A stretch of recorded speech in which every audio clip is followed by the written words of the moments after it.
Sara. Subukan niya, baka siya ang unang ilibing. Gusto ko Sinabi na accept na pangalawang pangulo siya.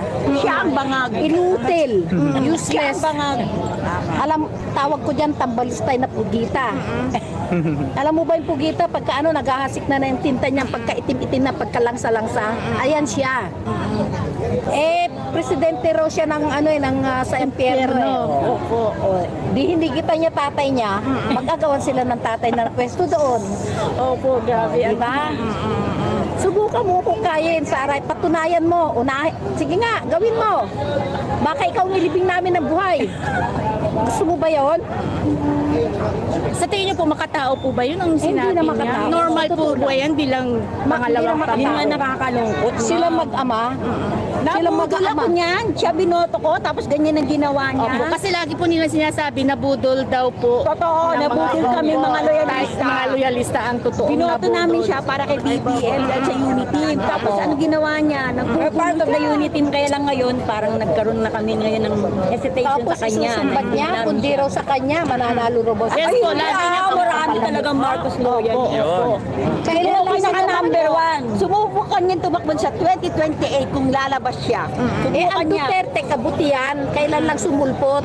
Kabutihan kung di pa naging presidente at sinuportan ay minuon yan si Duterte, makikilala ba sila? Hindi. Ang Marcos mulat sa pool. Talagang Kilala Marcos sa na. all over the world. Kilala ang Marcos. And Duterte, kabuti. Tapos sila naghahari-harian ngayon. Opo. Sila mag-aama, mga yung kampon ba ng dilim. Sa totoo lang, kampon ng dilim. Kultong dutae na kriminal. Ilabas nila yung pera ng taong bayan. Para maniwala talaga kami. Ibalik niya. Na mahal niya ang Pilipinas. Opo. Diyan mo makikita, buti nga habang maaga, nagpakilala na si Saramaw, di ba? Hindi na tayo mabubudol uli. Nabudol niya na tayo minsan, tama na. 2 beses pala ng budol ang ng Duterte. Opo, ibig sabihin 2 po, beses sila ang nambudol talaga. Yes, Sinabi sila ng nila. pudol, hindi si PBBM. Malaking tiwala namin sa kanila before. Ngayon nawala lang Wala na. Si Presidente, si Dutae, kahit hindi namin na piloto yan, dahil Miriam kami. Pero siya ang nanalo na presidente, iginalang namin, di ba? Ayun yun Dito sa Ito na Manila. sila, Good morning!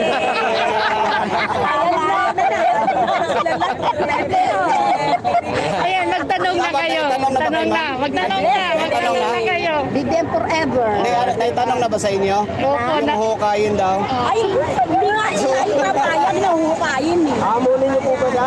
Yes! Hukayin niya. Sabi ko nga, hindi lang, pwede nga lang pumatay ng tao, matagal na ang pumatay ng tao. Wag, bawal yun. Ito lang, kaya nga Tatapon ka daw sa West Matagal ko lang Philippines eh. ginawa. Tatapon daw sa West Baka Philippines eh. ginilitan ko na rin siya ng leeg. Baka nauna pa ako ng gilit ng leeg niya.